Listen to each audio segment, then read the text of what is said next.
My name is Christy Love, and I'm the Deputy Executive Director for CJCC. And I would like to welcome you to our Bridging Research to Practice session on housing for the justice-involved population. I will not be before you long because I'm going to bring up our moderator in just a moment, David Bowers. But I would like to make one announcement. We are going to be recording this session. So those of you, you're here to able to participate in person, but if you'd just like to take another look, if there are things that are of interest to you today, you can, we'll be able to make the link available online and you'll be able to view this session in the future. So I'd like to introduce our moderator for today, David Bowers. David Bowers is Vice President and Mid-Atlantic Market Leader for Enterprise Community Partnerships, Inc. His work includes facilitating affordable housing and community development transactions and policy implementation and collaboration with public and private sector stakeholders in the Baltimore and Washington, D.C. areas.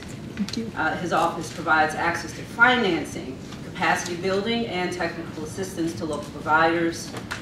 Enterprise's Mid-Atlantic office also participates with local coalitions advocating for increased resources for affordable housing and community development.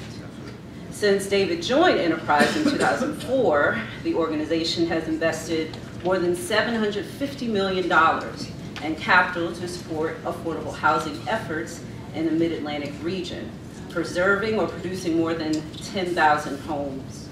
During David's tenure, the office has been a co-initiator and co-convener of the Housing Leaders Group of Greater Washington, initiated several efforts, including its faith-based development initiative, a transit-oriented preservation, resident displacement prevention initiative, and the DC Green Communities Initiative. He currently serves on the board of the Washington Regional Association of Grant Makers and the National Low-Income Housing Coalition.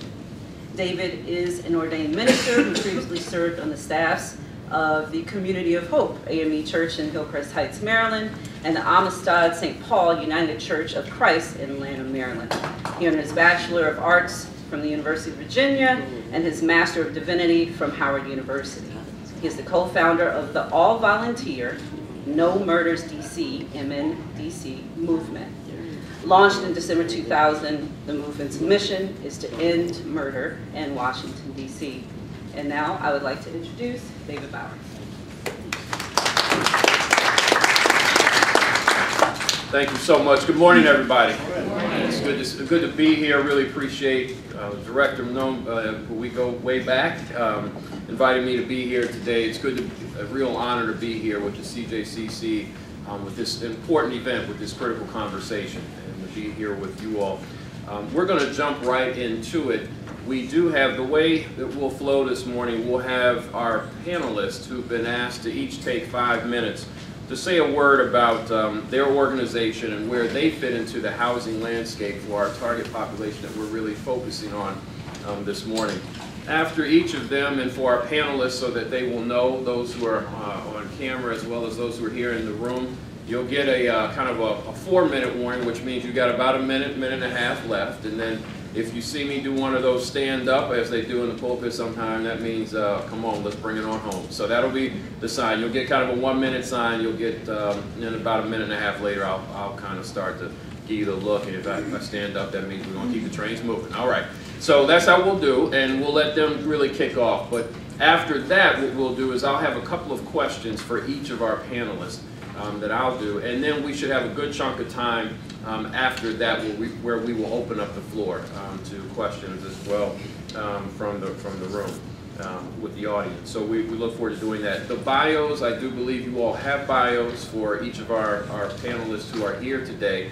So I won't take the time to go through all that. I appreciate the kind introduction for me, but I'll ask you all to read at your leisure the background on each of our panelists. So what we'll do is, on our video screen, we are joined by Margaret diZerega, from the project director from the Vera Institute, and she is joined by her colleague, John Bay. Following Margaret, We will hear from Christie Greenwalt, who's the Executive Director of the Interagency Council on Homelessness. After Christie, I'm going to actually ask if we'll just go down the line to Ashley McSwain, who is the Executive Director of Community Family Life Services, and then we'll end with Jim Knight, who is the Executive Director of Jubilee Housing. So we'll go in that order, each of them, and then again after that I'll have a couple of questions that I'll pose to them, and then we'll open up the floor to folks in the audience. So with that, I'll turn it over to Margaret and John. Thank you again. Hi, good morning, everybody. Good morning. Can you hear me okay? Yes. Great. And thank you for the invitation to be with you today, and thanks also for accommodating some technology.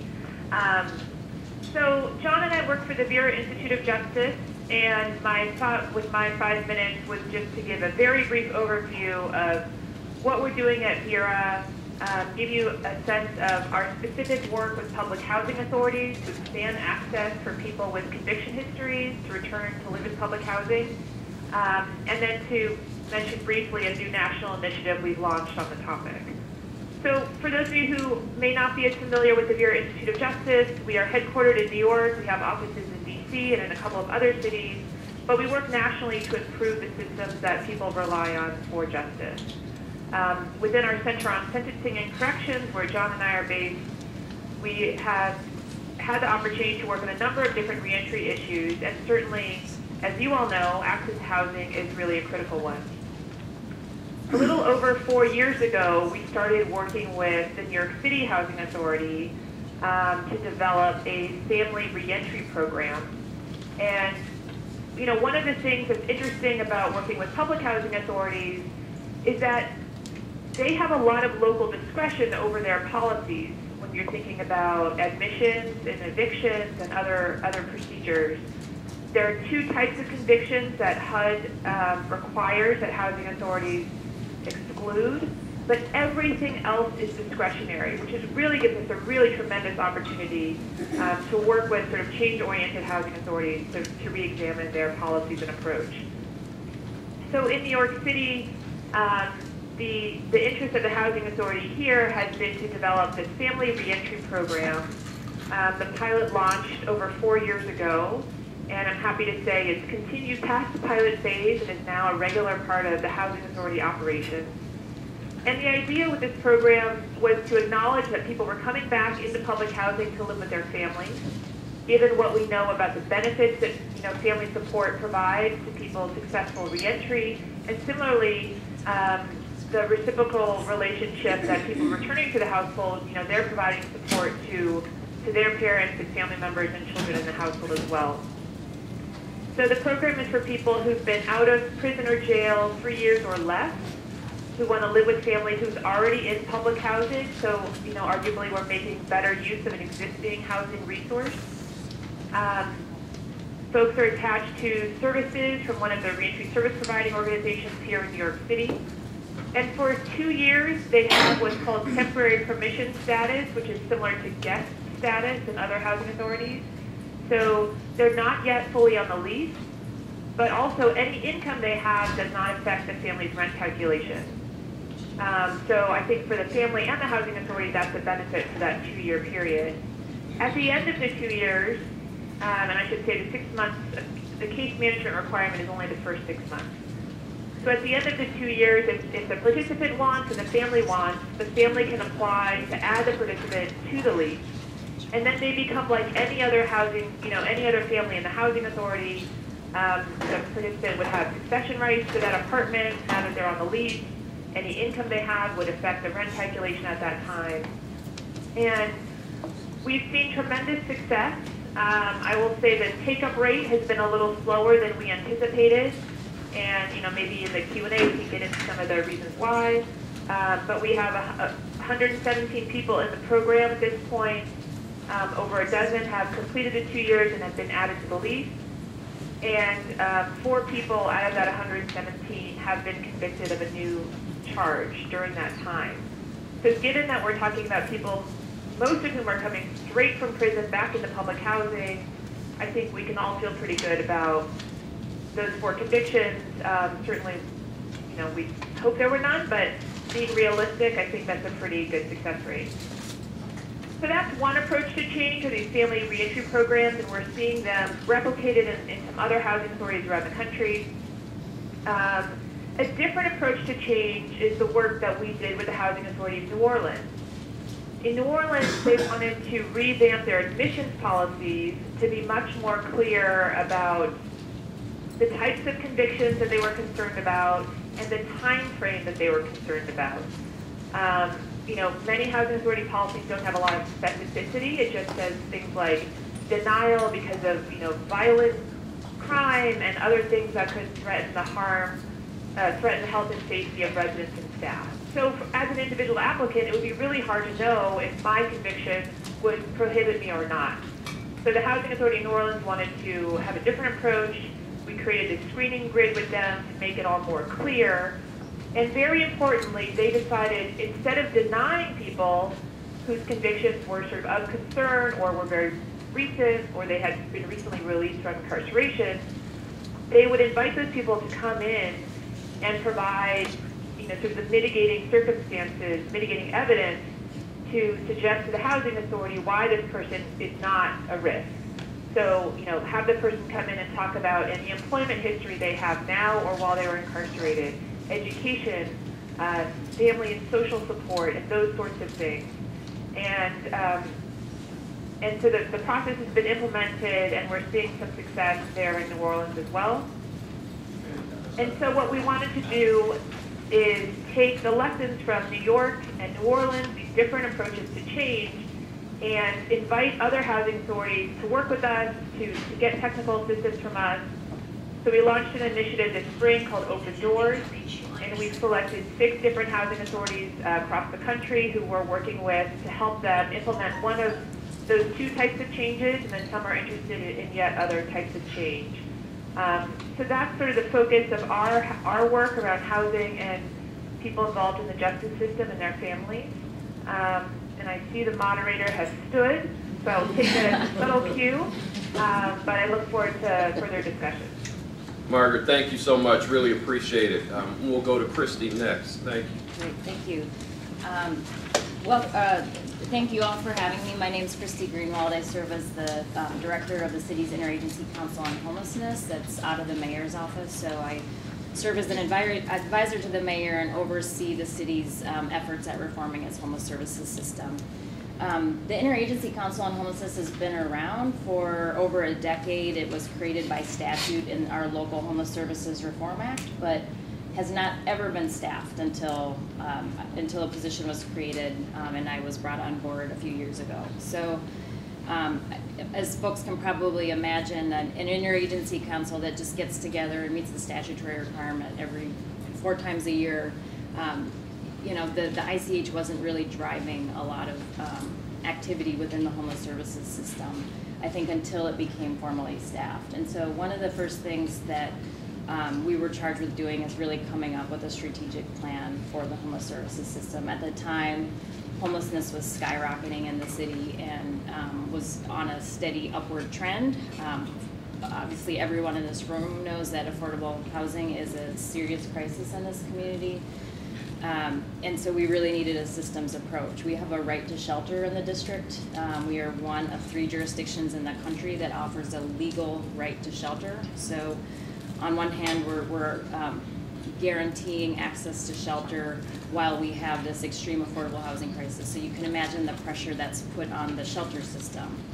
And so when I came in, I think leadership, both in the council and in the executive, we're honestly a little baffled. They're like, we're spending more and more money every year and our numbers just keep growing, and what's going on? So we started work on a strategic plan, and I'm not going to go into a lot of detail. I think the reason I'm here, not because I'm an expert on reentry, but I think that there's some lessons learned from the systems reform that we're doing in the homeless services system that might provide some insights to the work that could happen with our reentry system. But I will say that the goal was to transform our system from one that just really focused on shelter, and we had this growing shelter population and folks on the street, and DHS at the point we really started this was spending about $80,000 a day on motels for overflow for families. And we all know shelter isn't the solution to homelessness, housing is, right?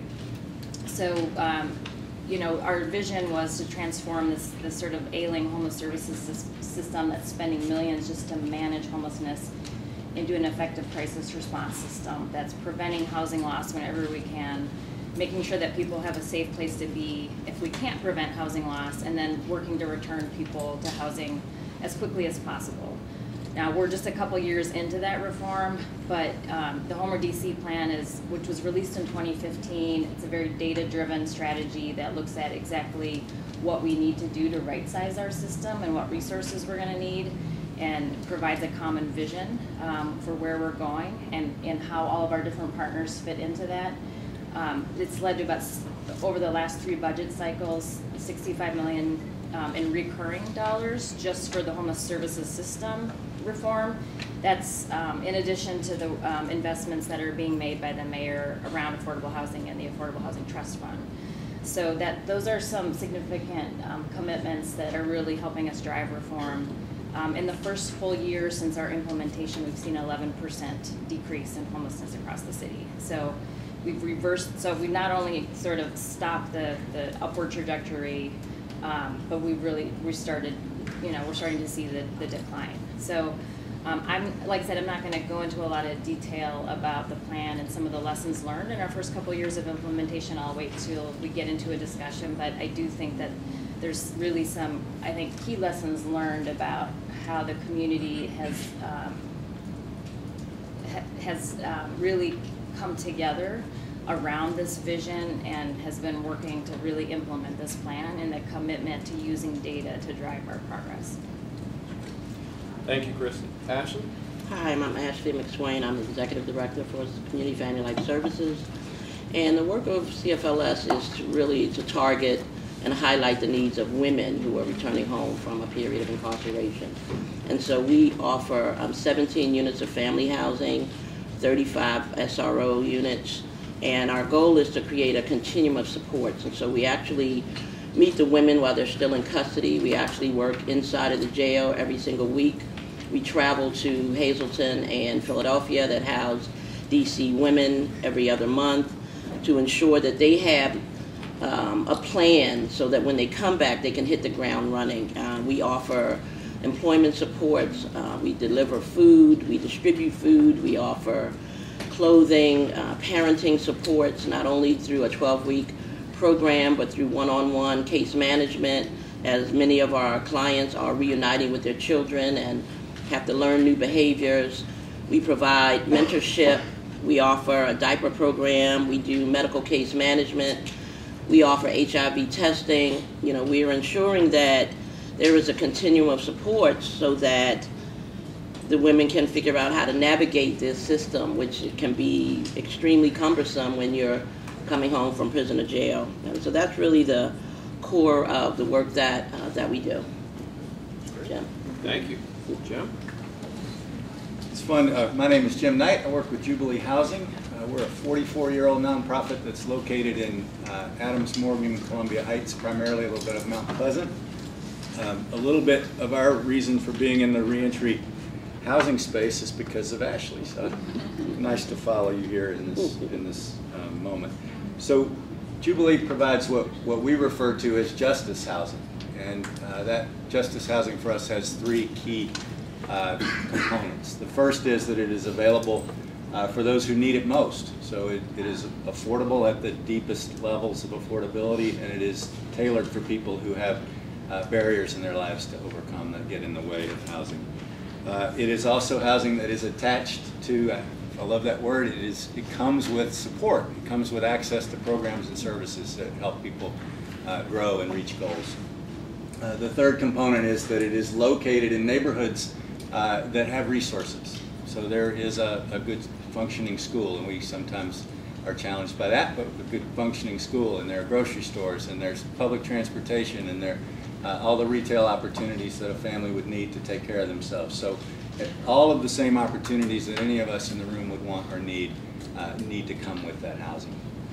So we offer justice housing through an apartment community. We have 8 apartment buildings totaling 280 apartments. and they are all in sort of a walkable core of those neighborhoods. Some years ago, we became more aware of the special challenge facing men and women coming home. We have very few eligibility requirements that on their face would prevent a returning citizen from coming into our apartment community. But the things that would get in the way are things that get in the way for anyone who needs housing. Not enough job history, not enough credit, the kind of things that housers use to screen successful applicants. And so we had a heart for serving people coming home, but we didn't have a product that fit very well.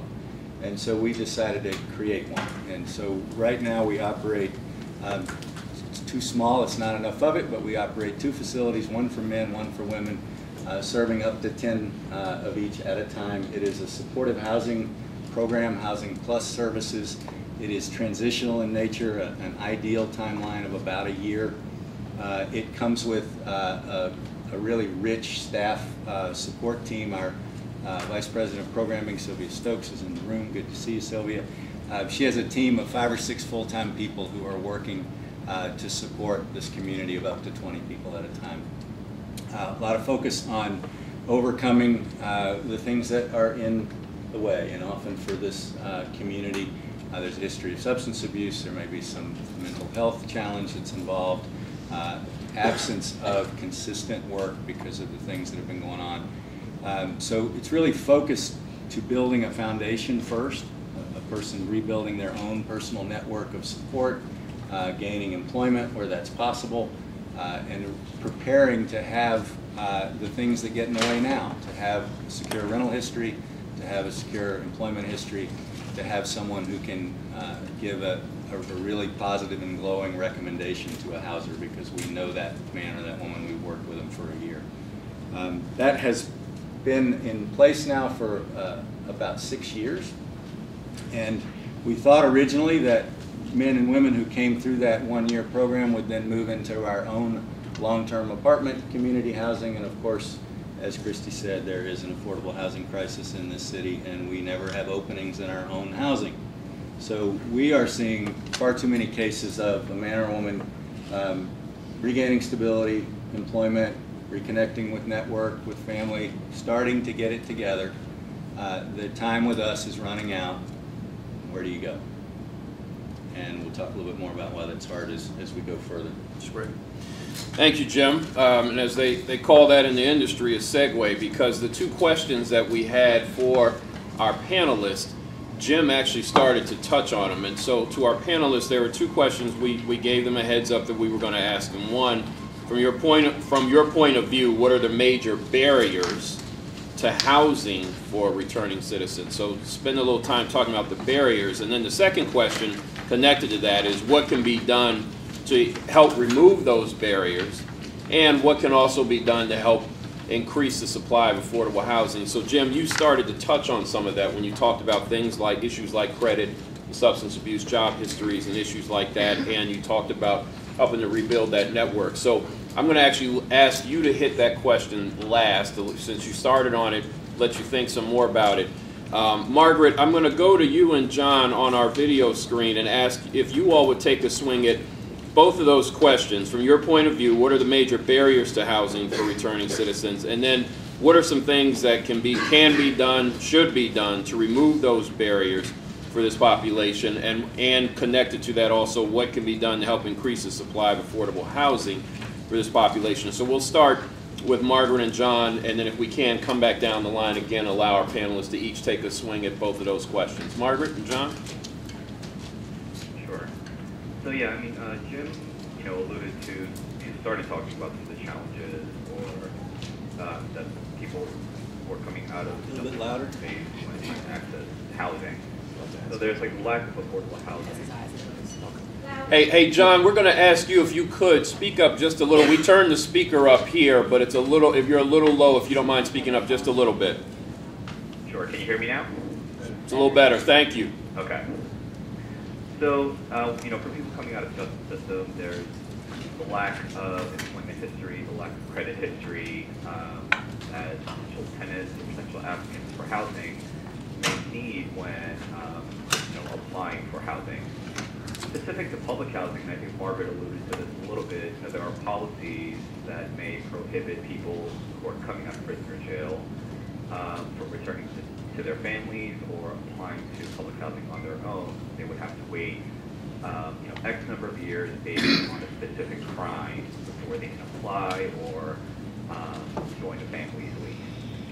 And so what we've seen, in places like the Housing Authority of New Orleans and New York City Housing Authority, they have begun to rethink how they can change their policies so that people can apply earlier or they can rejoin their families with supportive services. And I guess in a broader scale, recently the city of Seattle, they passed their Fair Chance Housing Ordinance, and that prohibits landlords from denying potential tenants based on their criminal history. And it also prohibits the use of advertising language that automatically or categorically excludes people with arrest records, based on arrest records, conviction histories, or criminal history. Margaret, is there anything you want to add? I think the only other thing I would add is that we're seeing that these fair chance ordinances and things that have similar kind of language, we're seeing them in a number of cities around the country as a way to try to speak to some of the barriers that we know people are going to face. That's great. Thank you, Margaret. John, Kristy. Yeah, I would just echo that. I think, clearly the biggest barriers are affordability and then the tenant screening barriers that make it really hard for our clients to access housing even when they have a subsidy in hand. I think for us in the homeless services system, a key lesson learned, so we have great people that are working in the system, as you heard from Ashley and Jim, but someone has to be working on the system while others are working in the system. And so we really need to think about sort of what is our system of care here and how are we operating and what are the different roles that different partners play. And I think, for us with the Homer DC plan, when we look at our data, we have people, for example, in our single low barrier shelters and on the streets that have been homeless for decades. Like I have a cohort of people when I recently ran our data that have been homeless for about 30 years. And obviously that is really unacceptable. We are very fortunate that we have resources coming into our system and that we are able to do this system reform work. But we are not the new housing authority. People cannot, look to us as we can send people into the shelter system to get housing because we have so many people there already that we are now working on getting housed. People that may have been in St. E's at one point or, that have been on the streets of the district for a very long time. And one lesson learned for us, even though, the millions of dollars we are getting sounds like a lot, but in terms of vouchers, for example, that has equated to between 300 and 500, which is huge when you look at how little movement there's been at the Housing Authority. I think in DC and across the United States, there's very little turnover on their inventory, and the federal government, of course, has only been cutting resources. So we have to be focused on increasing the pie, not just fighting over the same pieces of pie that we have. But again, with the resources we have in the homeless services system, so if I have 300 to 500 vouchers but 7,000 households on any given day, that means I really have to prioritize because there's still a lot of people that need a resource that aren't going to get one. So for us, that prioritization has been a really important thing, and really thinking about how we allocate our resources. Because again, everybody could benefit and everybody needs the help, but some people are going to be able to do a little bit more for themselves than other folks. We have some people that are very, very vulnerable, and those are, some of the individuals that have been stuck for a very long time. One thing that we've done in our system is, and this was in part driven by some of the changes at the federal level, but we've created a system of coordinated entry. So our clients don't have to go to every single provider across the city and get on a list and try to, try to figure out who's got an opening and which programs they're eligible for. We have one tool now that we use, one common registry that provide not only providers, our outreach workers, hospitals, some of our correction partners, all of our different partners are using this common assessment tool with that data going into a single registry, and all of our housing resources we are pulling out of that registry to match people to the resource. And we are matching those resources based on vulnerability. And in our system, the prioritization is really based on risk of dying on the street. And so that is who we're housing first. Now in a reentry system, it might be risk of, like how high is the risk of recidivism, or, like what are the different, it's going to be a different way of thinking about how you prioritize access to resources on the reentry side. But again, that's why, handing someone a list of shelters isn't really, a housing strategy for someone coming back into the system, because they're going to get stuck in our system behind the 7,000 people that are already there. But again, I think there are some lessons learned about how we can work to increase the size of that pie, and think about, are there ways to prioritize resources for folks that are returning to, to our community. So some may have strong family and social networks and social capital. It may need just a lighter touch or a little bit of help, and others are going to be on the other side of the spectrum, be really vulnerable and probably need that permanent supportive housing. But understanding how many people you have returning every year and who's in which bucket is that data is really an important part of the system planning. Great. Thank you, Kristy. Ashley? So part of what we experience as part of the barriers is a systems issue and a process issue. And, of course, at a systems level, there just isn't enough affordable housing, for our clients to access. But what's defined as affordable isn't affordable. I mean, $900 a month is not affordable. Our clients need the $500, $600 range, and so that's a systems issue. And, we develop housing, but then it's still not affordable, at least for this particular population. And then there's the process issue, like this ability to access. So if you don't have any foundation from which to develop a plan, it's really difficult to fill out the applications, get the identification, because you got to go from place to place to get that information. You don't have the transportation. And so that doesn't factor in as we're talking about this particular population. And sometimes it gets labeled as that they're not motivated, or that they don't want it bad enough. But there are so many barriers that are beyond their control. And, so what if they were a result of their actions? They're home now and they are needing to navigate this system, and we find the system is very challenging. The other barrier that we identify is that many of the transitional housing programs last for 18 months. It takes 18 months to, just adopt new behaviors, and then another 2 years to own those behaviors. And so the length of time that we're offering transitional housing just isn't adequate for the space in which our clients are beginning. I mean, if you've been living in poverty your entire life, 18 months isn't enough time. I made that argument to the Justice Grants Administration. They said, okay, and so they're offering us supportive housing for families for up to 3 years. That's a start. The total is really about 5 years. So many of our clients also tell us that when there is affordable housing, it's usually in communities that aren't safe.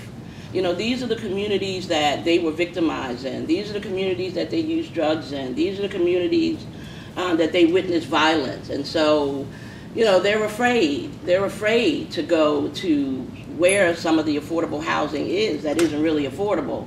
It's a devastating conundrum that many of our clients are facing, and hopefully we can parse that out through this conversation. But this idea that, we have affordable housing and we're talking about the right conversation feels inadequate. And so hopefully we can really think about what are the options if affordability is at 600 and the system says it should be 900. And I'll let Jim pick up. Yep, and Ashley, thank you. And Jim, I'm going to ask you, if you don't mind, in your response to speak in particular around the notion of, because I know you wear multiple hats, the notion of how to increase the supply. What are some things that folks in the room can think about doing to help on that cause as well? Sure, thanks, Dave. Let me throw one thought in on the previous, as we transition. When we were creating our programming 6-8 years ago, the data suggested that roughly 7,000 people coming home to DC a year, either federal or local or DC jail, and that something on the order of 20 to 30% of them had no viable place to go. That many people were coming back to the street, literally. And it's been illuminating for me. We had a planning call to get ready for you today and learning a little bit more about the work that Kristy has led. We don't want men and women to have to get housing by becoming homeless first. And it makes her system unmanageable because it adds so much more volume to it and it sort of overwhelms it. But it says to, you know, our brothers and sisters that you've got to hit the street before you can have what anyone wants and needs. And so we have to increase the supply. That just isn't, there's no amount of process improvements that are going to solve it alone. We need process improvements, but we have got to increase the supply of housing that is dedicated to this community. And right now, aside from your 52 units and our 20 units, there literally is nothing in the city that is designed specifically to receive people when they come home. Instead of collectively 70, it needs to be 700. Right? And so we've got work to do, and it's a gift to be in this room with people who carry the passion that you have and the commitment that you have. We've got to build a system that has enough housing and homes, has enough homes for people to come home and succeed in. So a few ideas about how to do that. As a housing developer, if I want to buy a building, renovate it, put it on the market, I need a certain amount of capital to buy it, to renovate it. That is often a bank mortgage, that is often public subsidies like our Housing Production Trust Fund, which is a fantastic tool. It might include low-income housing tax credits. There are a series of affordable housing capital tools that can be applied to build this housing. At the moment, they have challenges like the rents don't go deep enough, but they also fight this challenge in terms of a consumer perspective that they're for everyone. They're not earmarked for you, and you're not going to compete because you've got the record, because you haven't had a job. So I think Jubilee believes that unless a significant number of units are dedicated, they're set aside, they're waiting for people coming home, we won't ever get there in a meaningful way. So we need enough capital. We've got $100 million, thanks to this administration, going into a trust fund every year. It is helping to leverage and build nearly 1,000 units a year. That's significant. It's not nearly enough. The market is producing 12,000 a year. So if you need luxury housing, you're going to get it at 12,000 units a clip. If you need housing at this affordability, you're going to get it at 1,000. So we have to generate even more will to find more capital. But part of how you buy and renovate is you take out a loan. And you have to be able to repay that loan over time. And you repay that loan from the rents that come in to the property. So if you have deeply, deeply low rents, you can't afford very much capital. And so we need rent subsidies. And this is what housing authorities do. There are federal vouchers. DC, again, very fortunate. We have a program locally funded called the Local Rent Subsidy Program, LRSP. And Jubilee is fortunate to use that. That drives the affordability of the unit down to zero. You can have no income and afford to live in an LRSP unit. So we need more of that, and in our view, we need it to be dedicated to this community. And the third leg of the stool is we need enough services money, and we were talking about services before we got started. Folks fresh out need more intensive support. As folks are out longer and have employment and stabilize networks and build life back, they need less support. It needs to be graduated over time, we think. And so we got to build all that. We got to get the money coordinated. And DC, if you're not a housing person, DC has a lot of good things going for it right now. We have something called a consolidated RFP, where a housing developer can apply for capital, rent subsidy, and services money at the same time. Right now, our Department of Behavioral Health puts capital dollars into that system. And developers like Jubilee will build units and will set aside numbers of those units for DBH consumers. Why don't we do that with corrections money? Why don't we have money that is building bigger jails instead of doing that, building units so that people can transition into them successfully? So that would be a concrete idea. I'm going to go too long because I've got a lot of these ideas. Okay, another 78 seconds.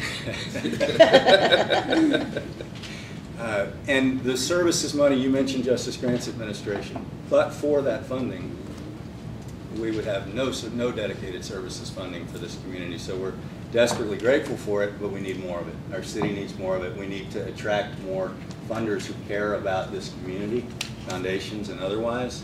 We need to put all that money in the same pot. So if Jubilee or So Others May Eat or Housing Up or mission-based nonprofits want to build housing that is dedicated for men and women coming home, we know we can do it because the array of resources that you need to sustain it are predictably available. And you can apply and compete for them at one time, get one award, and know you can build the whole thing, and know you can operate it over time.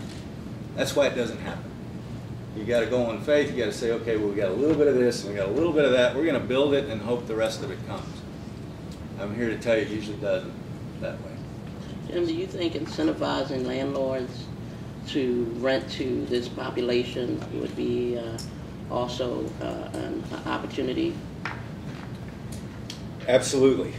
I think we find that challenging in our other housing systems that are trying to do that as well, be it rapid rehousing or otherwise. Maybe Kristy could speak to that. I think there is a new CNHED, and I can't speak to that in great detail, but it's sort of a credit enhancement program being developed, but right now it's not dedicated to our community. Yeah, we need a new model, you know. Yeah, I can speak to that a little bit if you're okay. Yeah. So, you know, again, in the Homer DC plan, it's not just about figuring out the resources we need, but it's also about aligning the policy and figuring out how we tackle some of these barriers. Because again, we do use the LRSP subsidy that Jim mentioned, and that's largely how we're scaling in the early years. We're also working with Director Donaldson at the Department of Housing and Community Development to really refine their processes so that the units coming out of the pipeline are available to our clients, and that we're producing permanent supportive housing that's earmarked to the homeless services system, and DHS, and as you mentioned, DBH is putting money into that. So there's a lot of policy alignment work that we are doing to make sure that we have the units available for our system. Because what we saw for a little while is, you know, the units coming out of the Housing Production Trust Fund, all of our clients were still getting screened out of them anyway, so we had to rewrite the solicitation and the expectations that if you're taking funds from the city, that you're taking our referrals as well in terms of who you're going to house. So that's been ongoing work. There's about 50 different strategies in the Homer DC plan that we're working on different parts of the system, and one piece that Jim just mentioned was this landlord risk mitigation fund, which is really, again, the competition for affordable units is fierce, so people, you know, landlords don't need to take anyone that, you know, that has less than stellar credit and rental history, and so, you know, we want to partner with them, and, you know, we understand that they're operating a business, and so we're trying to think about how to meet their needs as well, because they're important, you know, partners to us in ending homelessness. So, this is a model that's been used in other cities, but creating this sort of risk mitigation fund that if they lower their screening criteria, so it's not, you know, about just access to the same units we've always had access to. We're asking landlords that have been screening out our clients to lower their, you know, their screening criteria, and if something should happen, they have access to this fund. If something happens to the unit that's above and beyond normal damage, or if they end up having to evict and they face some additional costs, that they can access this fund. So it's really like an insurance fund, but it's to open more doors to our clients. Let me make one comment, and then I'll open up the floor to questions for our panelists or comments and feedback from everyone in the room. One, it may seem obvious, but I want to state it anyway, which is the importance of organizing and advocacy. We heard Ashley and Jim both talk, and others talk about, you know, at some level, you just need an actual supply of housing that folks can access and at the right price points. DC, relative to a lot of jurisdictions around the country, is blessed to have more local resources going to housing production and preservation than most. We still have a long way to go in terms of what's needed, but we have more than most, and we have an infrastructure of some pretty progressive policies, and we have an infrastructure of some strong advocacy organizations and coalitions, and we have an infrastructure of developers who can do the work, right, and some service providers. However, if we know we need more, if we know we need the policy changes that have been alluded to, if we know we need more dollars or more coordination, etc., we want to make sure that folks who may be on the services side are connecting with the housing folks and vice versa. And to really, come downtown to the Wilson building and make sure that whoever's in the mayor's seat, whoever's in the city council seat, are feeling the pressure, right, to make sure that if we need $2 instead of 50 cents, that there's $2 in the pot. If we need some sort of policy changes, right, that happens. I will never forget in the housing landscape, and there are groups like the Coalition for Nonprofit Housing and Economic Development, the DC Fiscal Policy Institute, the Affordable Housing Alliance. There are multiple coalitions that are working on housing, like supply-related issues. But I remember when Vince Gray was mayor, and this was coming right out of the recession, there were basically fights going on in the district around, can we get 15 or 20 million back in the trust fund? That was really the debate going on. And because of the power of organizing, right, and advocacy by a number of different players, by the time the mayor, former Mayor Gray left, the baseline became $100 million. And when the political cycle kicked back in, and you had several members of the council, the current mayor, Mr. Evans, right, Mr. Wells, several folks are running for mayor, all of them had bills, right, that made $100 million the floor.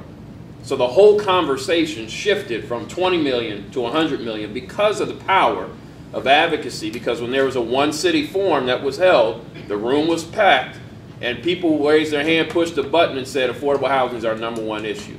So all of a sudden, what we were told in the industry, well, we don't have the money, all of a sudden the money shows up. Wow, isn't that amazing, right? Now there are conversations about moving the floor from 100 to even higher. The consolidated RFP process that Jim alluded to pushed because people were saying we need a better system. So my comment to the room is that people get coordinated with the groups who are engaging on the supply side of things to make sure that politicians, elected officials who control the $10 billion plus industry that is the district government, don't feel like it's comfortable for them to not meet these needs. Right, and so there's an organizing element to all of this. There's an advocacy element to all this that has to happen if we really want to increase supply. We've seen progress over the last 2 years, 3 years, 5 years, 10 years, but we have a long way to go. But I always encourage folks, don't get discouraged to think we can't, because we've seen progress. But now I think what we all have to do is kind of reshift the baseline of thinking, right? And because they will tell us you're naive to think, right? Or no, that's not possible. And we have to just debunk that right off the top. So with that said, let me open the floor. If you have a question, if you don't mind, or a comment, raise your hand. If you don't mind, we'll call on you. And when we call on, if you don't mind just telling us your name and organization, if you represent one, just so we kind of get a sense of who's in the room. Floor is open. Any questions or comments anyone has? Let me go to Charles. Charles, go to you, and then I saw a hand down here. Yes, sir. Charles Stone. Charles, can you speak just a little louder, a little harder to hear? Charles Stone. I'm with OHR, Office on Human Rights. And I've had the pleasure to work with everyone on the panel. And one of the things I wanted to bring up, Kristy, when you were sharing, you stopped at the strategic plan for the ICH. And one of the things Jim said was that, right now there's about 70 units that are dedicated for justice involved individuals. Part of the ICH strategic plan prioritizes, groups, so there was a fight to get justice involved individuals as part of that strategic plan.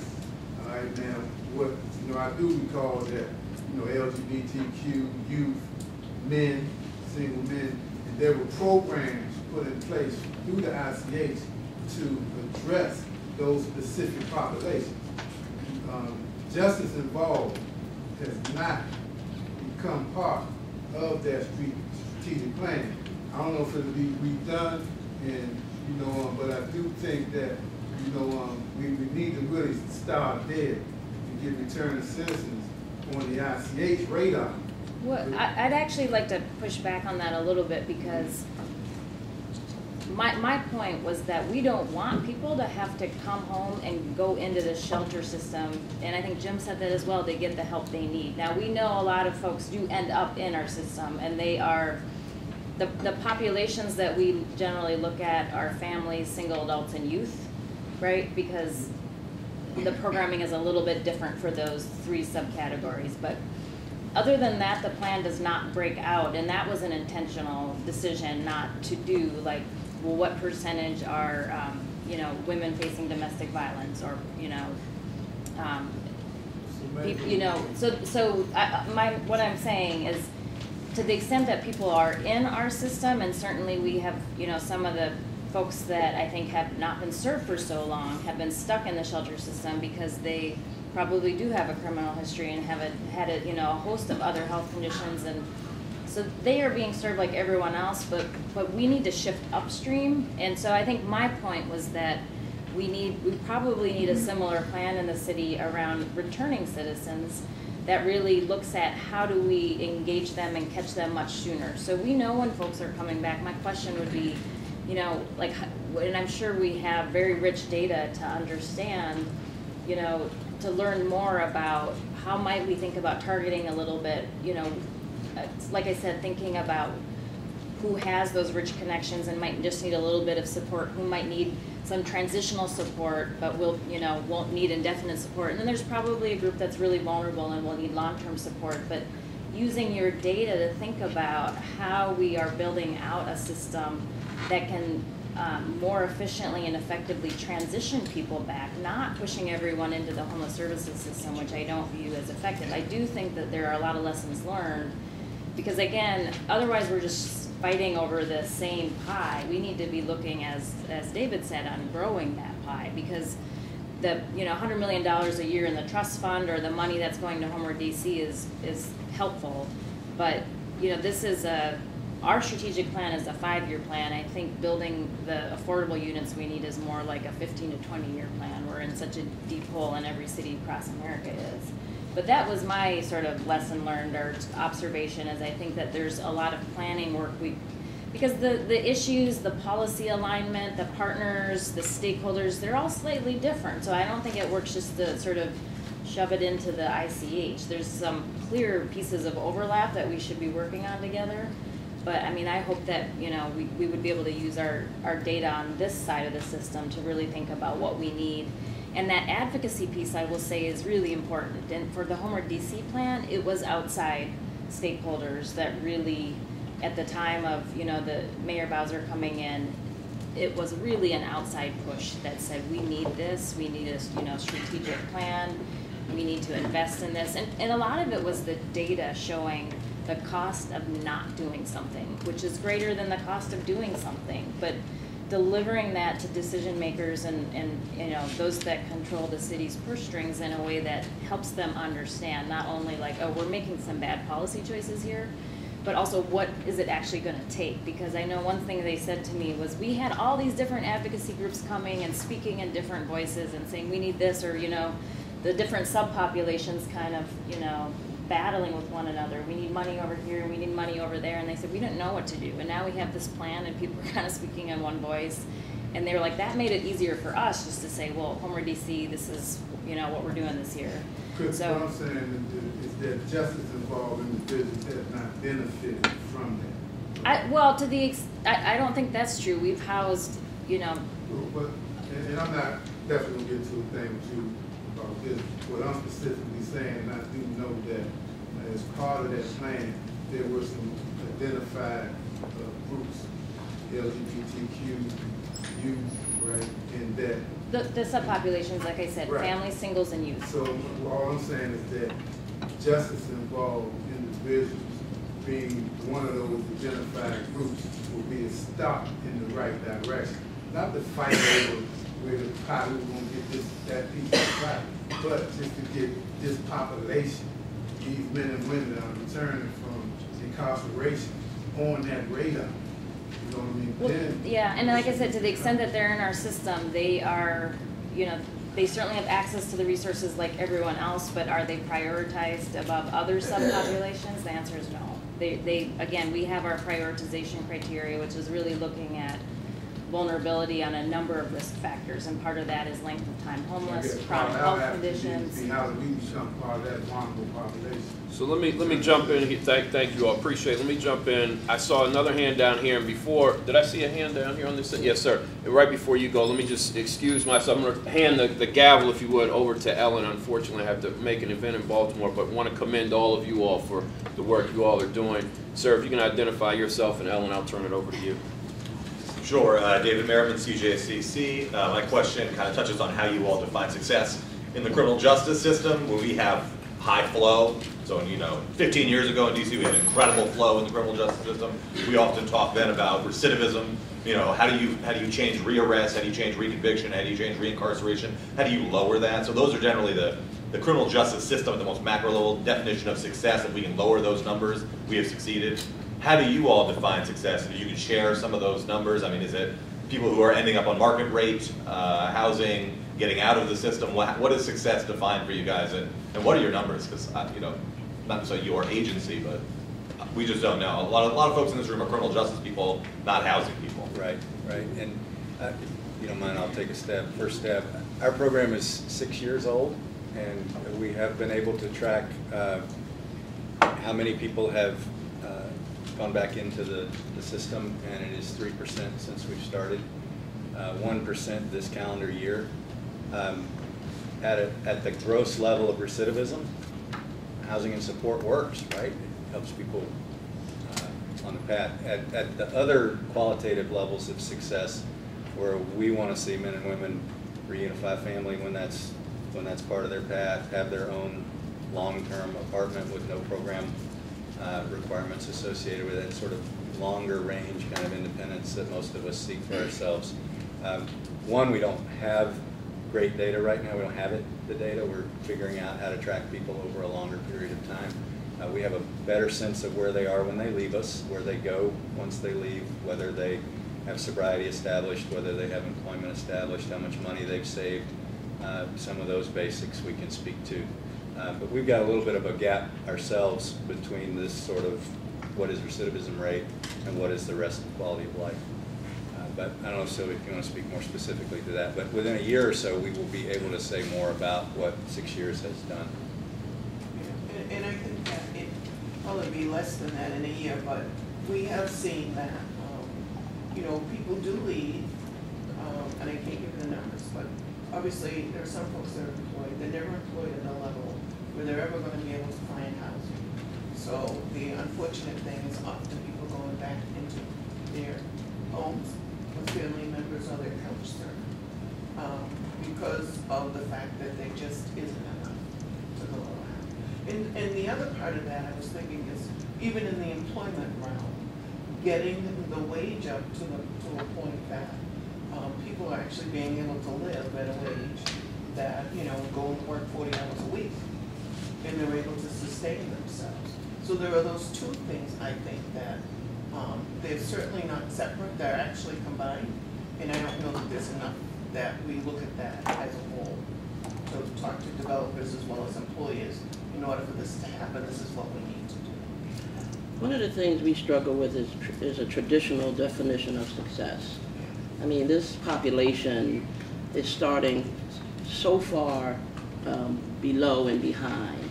And so success is gradated, I mean, sometimes when we go inside a facility, and if we can get their sisters to come see us with any kind of consistency, that's the beginning of her success. If I know she's going to come every week, and she does, then we can move into the next realm, which is her employment, which is then her housing. And so, I wish that I could sit here and say that, success is when they move into their own housing and they take over their own rents and they have stable employment. I have been doing this for a long time, and that is elusive.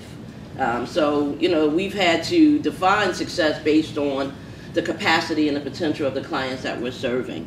We do see about a 17% recidivism rate, The national rate after 3 years is about 47%. When you say recidivism, what do you mean by that? Meaning that they actually go back to serving a sentence. Okay, go back. So it's not, you know, of technical violation, because that number would be a lot higher, because sometimes they're required to, you know, acquire employment, or they have a hot urine, and, you know, those are some of the things that can step them back.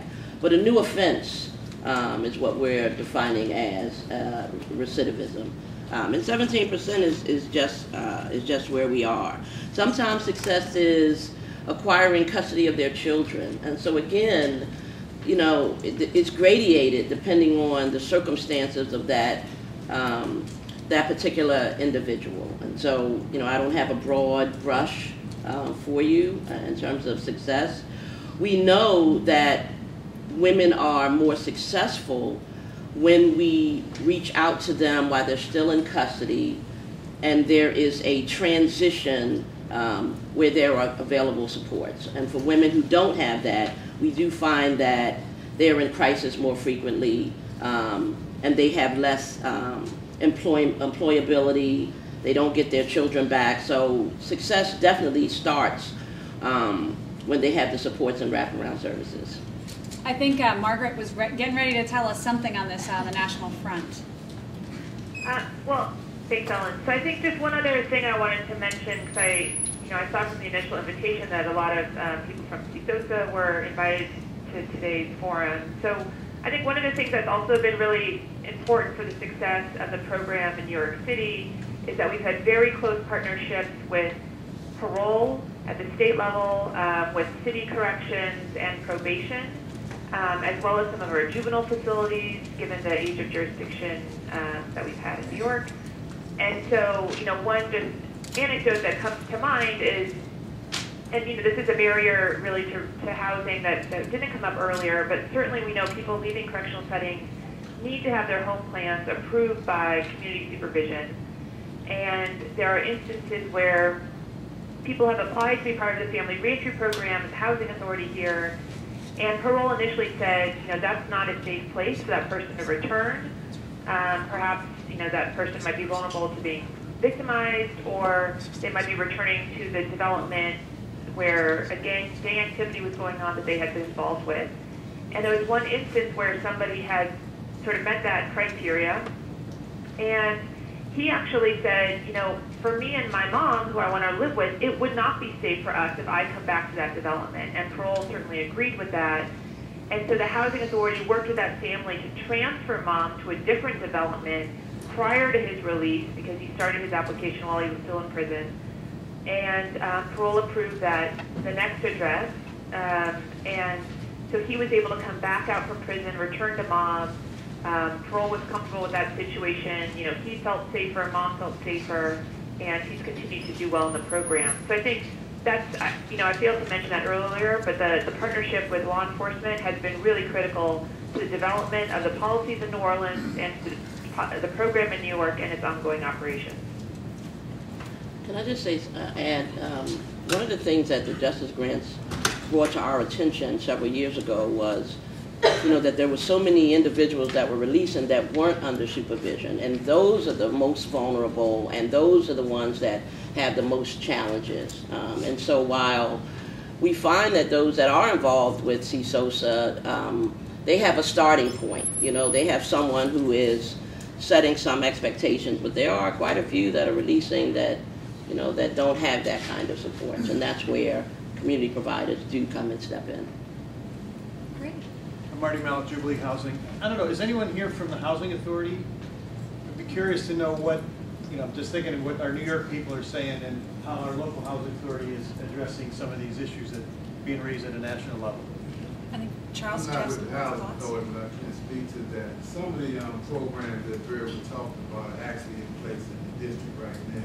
There is an MOU in place with the supervision agency and the DC Housing Authority that will allow individuals to transition with a loved one and not be part of the financial obligations of that you know, individual that you transition with. Same programs that Vera was talking about. The Fair Chance program that she was talking about consistent to what we're doing with the new law that's in place for banning box around housing. It's the same, around the same thing. We call it banning box housing. They call it fair chance. So there is, some similar, provisions that are in place right now. So I think with Charles bringing that up, I think that's actually a really great segue to ask for the panelists here, how do you feel that the fair chance is going to impact the coming year or years as we look at this ban the box coming into play this year? So how do you feel do you feel that there are things that we can do to enhance how that'll impact people? Do you think it'll have an impact? I mean, I can say I think it's a piece of the puzzle. Again, in my experience, everyone's sort of looking for a magic bullet, and I keep, like within the homeless services system, I'm saying it's 100 different pieces that have to work together in synergy, right? So it's not just about the resources and the policy alignment, but it's all these little things, and that was one thing we were working on, because again, we have found that even when we have the resources to help people exit shelter, they're looking for months for a unit or a landlord that will take them. So that's some of the work. We have another ICH work group who's been working on legislation around reducing other tenant screening barriers like credit and rental history in addition to some of. So I think it's a piece of the puzzle. I don't, we shouldn't have, it doesn't magically, again, increase the number of units that are available. Like even if it creates more access to the units that are there, we still have, not enough units in our community. So it may help, but it's not going to solve it alone. Yeah, I agree. I think that this population is very nuanced, and their needs are so divergent and diverse. And, fair chance is a start, but it certainly doesn't speak to all of those nuances. And the other thing I wanted to say is, I was just thinking about, all of these specific populations that some of the housing target, youth and men and women, LGBT, domestic violence. And the thing about returning citizens is that they're all of those things, and they have a criminal history that is the barrier, so they are the domestic violence, the mentally challenged, the mentally handy. In every single subgroup, they are that, with this layer that excludes them from, a lot of the social norms. And that's the reason why it's so important to segment out their services.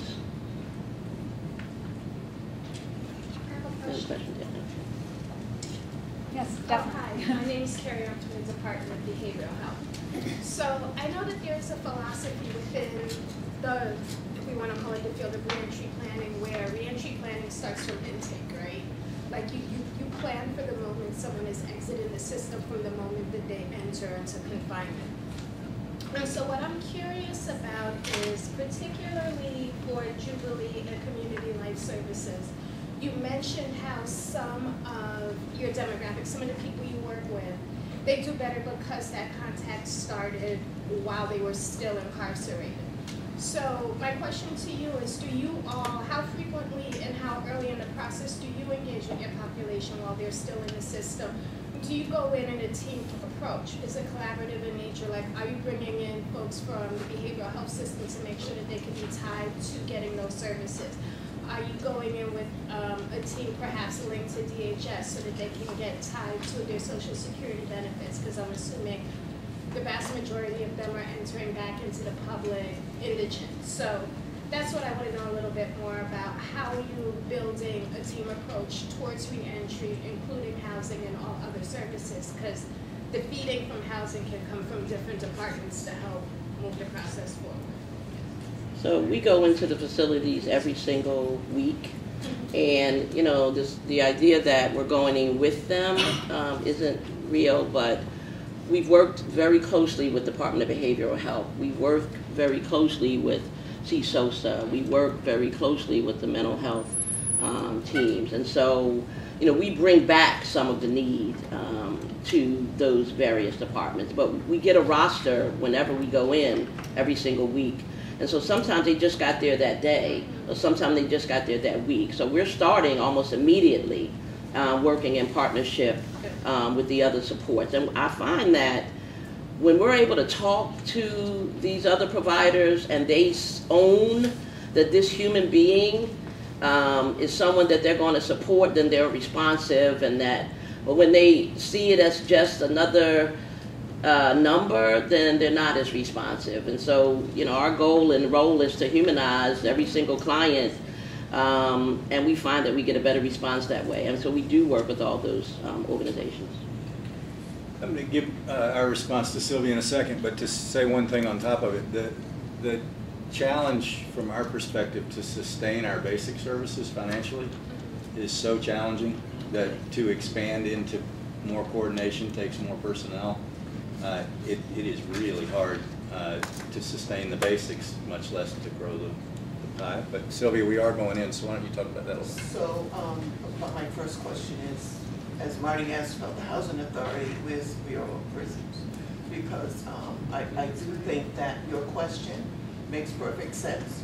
It's something that, I don't know if the Sentencing Project, I'm not sure who does that, but I believe there are some folks within the states that do go in as a team to do those things, and it makes perfect sense to do that. So when we go in, we're going in sort of like a 3, 6, maybe 9-month interval, and the idea is that we get a list, we know we've done it just right now, going in, if it's a 6-month before they come out, we're going in to see them. You know, we've already had 2 touches there, so that there is some bonding that takes place, so that when the person does come out, that they already know this person, they either know the case manager, or they know the director, or they know their program coordinator. They have an idea of the area because it's been described to them. We actually go in and do these visits where Sherry, who's the director, actually brings in these boards that shows the buildings and all of that. So people get excited about that as well. So we do try to have those contacts. And if we don't have a bed, because we only have 10 in each of the houses, we also try to refer out, try to figure, is there other places that we can send them? Because there still is not enough beds or houses, or homes that are available for people that are coming out of prison. Thank you. Trina Stewart from CJCC. I just wanted to touch back on 2 things. One, with DC Housing Authority, as well as the resources our clients made aware of it. CJCC hosts a community resource day via video conference every 90 days at our facility at 633 Indiana Avenue. I'll stay back for anyone that may be of interest to actually come and observe it, or bring resources that you may have that you would like to have any of the DC inmates that are scheduled to be released anywhere from 90 to 120 days from their release date. They would be there across the country. We have had up to 28 institutions at one time that will be on that video conference. So we may have someone from the Office of Human Rights come and tell about the new legislation. We will have someone from MORCA come. We have someone from Housing, Behavioral Health. We actually have Mr. Loris Mason as DBH, a person that we actually had housed at our 2101 facility. So that's working. One of the biggest things that this particular platform here is very helpful for is getting the word out, because it's been a misnomer for many years not to tell your CSO that you're living, you want to reunite with your family, and you want to return back to public housing. So it's like, no, I'm going to a shelter. Well, one of the things that CJCC did was back in September of 2015, we actually entered an MOU with DC Housing Authority as a part of the family reunification process. DC Housing Authority actually went into an agreement with us, as we actually did it off a New York model. With that being said, an individual can say to their BOP case manager, yes, I want to reunite with my family. My children's mother is living at this DC Housing Authority property. For the first 18 months, that would not affect their family's financial makeup. So it would not affect their size. So their money, their rent would not go up. However, it would increase your family size. Now, at about the 16-month mark, they would review it for one of 2 things. If the list becomes available where they can actually get their own housing, let's say if it was a grandmother situation, and the release missing inmate, be it male or female, was returning home to a grandmother. If the open DC Housing Authority list was open and they qualified to actually have their own property, then they would be able to be listed as a qualified individual for actual property. If it was not a situation like that, it was a situation of family reunification for a father or a mother returning to his or her children, then they would actually then at that time, at that 16 to 18 month mark, look at where it would increase the family size based on if at that 18-month mark they are employed, they're going to vocational training, whatever that makeup was in terms of that financial income would be. But we do have that available. That's one of the things that our TIPS officers are really pushing for, telling the BOP case managers. But this is clearly a great platform to tell everyone. So if you're working with individuals in the institution and they are returning to see social supervision, and they have a familiar relationship, not just, you know, oh, it's my friend, it has to be a family reunification. There are certain factors like Class A sex offenders cannot come. If they have a stay away order on that property that they're trying to come back. Clearly the blatant ones that know you will not be allowed to come in are clearly, those are still factors that they would not be approved. But for the most part, they would be approved if it is truly a family reunification basis. So I definitely implore you all to tell the word, spread the word. They don't have to tell us that it's, you know, they're living in a shelter. If they are coming back to a DC Housing Authority property, we are open and willing to work with them. And DC Housing Authority has been extremely helpful with them. Joe Martin being the police chief with the Public Safety Division, and even Mr. Garrett as the new ED with DC Housing Authority. His team has been extremely helpful with us. More questions? So I have one last one. I think I've heard a lot of folks talking about going in 3 months, 6 months, 9 months before someone's out, 18 months. What about those folks that don't have a known release date? Pre-trial, DOC has a large population of people who come out prior to being adjudicated or convicted for an offense, so they're coming out without a known release date. What is the tactic for reaching that population? Well, but because we're in the jail every single week and we're reaching the women almost as soon as they get there, the strategy has been to inundate them with ways that they can stay in touch with us, because we don't know when they're going to court. Sometimes they're released from court. And, you know, we provide release planning for the pre-release, the pre-trials, but you just don't know what's going to happen with them. But if we can have a dialogue with them as soon as they get in, at least they know where we are. And sometimes if they're released directly from court, they do come see us. We're also forging a relationship with pretrial services so that if we miss them, then pretrial can send them to us. So, you know, that's really where we are, because it's just difficult to really predict what's going to happen with that population. You know, it's not that exact question, but a related sort of thought. One thing we struggle with is you've gone in, done intake interviews, have a commitment that someone can come to our residence, and then the release is not timely. And as someone newer to this space, forgive me if I'm stepping on any landmines, it just boggles the mind. And so we had a young woman who was released a week early, the night before Thanksgiving, who found shelter on her own, somehow found us the next day at close of business on Thanksgiving Eve, found the last person leaving the office. The housing is not where our office is. We were able to escort her over to the house. But that just, how do you do successful coordination? How do you, people are so vulnerable who're going to step right back into that old neighborhood, or 10:30 p.m. at night, no money. What does a person do? So, newer to the system, I don't understand why that can't be solved. And I think when you're talking about coordinating to various partners on this side, that lack of predictability and reliability can change a person's life. I would just add to that, again, reflecting on our own experiences in the first couple of years of our plan. I think sometimes there's this assumption that coordination just happens, right? People forget that it doesn't. if you don't, again, have someone who's really leading those efforts and really thinking about how partners coordinate and planning that, and, you know, I think I'm looking at some of our partners with DBH down there who probably get so tired of all of our interagency council meetings, and but it's, again, that coordination doesn't just happen because everyone is really inundated and busy managing their own work, and they're, you know, in their, especially, you know, in different agencies and nonprofits, everybody is just sort of looking down. Somebody's got to be looking across at how the pieces do or don't fit, or it doesn't happen. Well, if I can draw your attention to the packet that you received on your way in.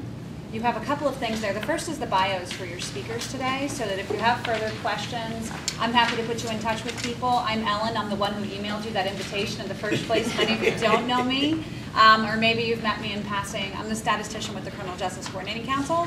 So you're going to continue receiving these emails, and I hope that you'll continue to come out and have these conversations with us. Because as our representative from CSOSA stated, this is a great platform to have these conversations that we wouldn't already be having. So we really appreciate all of our panelists, including the departed one who's left us, and to Vera for dialing in for us. We really appreciate your expertise. The other, in your packets, you'll find an evaluation of this session. It's very brief. We just ask that you take a moment to fill it out. That way we can continue to have these in a way that inform the conversations you feel we need to be having. And so we don't know what our next session should be unless you fill those out. So if you wouldn't mind to do that, and then if you leave them on the table on the way out, and if you have later questions, A, some folks are going to stick around for a few minutes, or B, send me a message and I'll be happy to connect you with other members of the panel or of the room, because I've now got all your email addresses. And thank you so much, and have a wonderful holiday.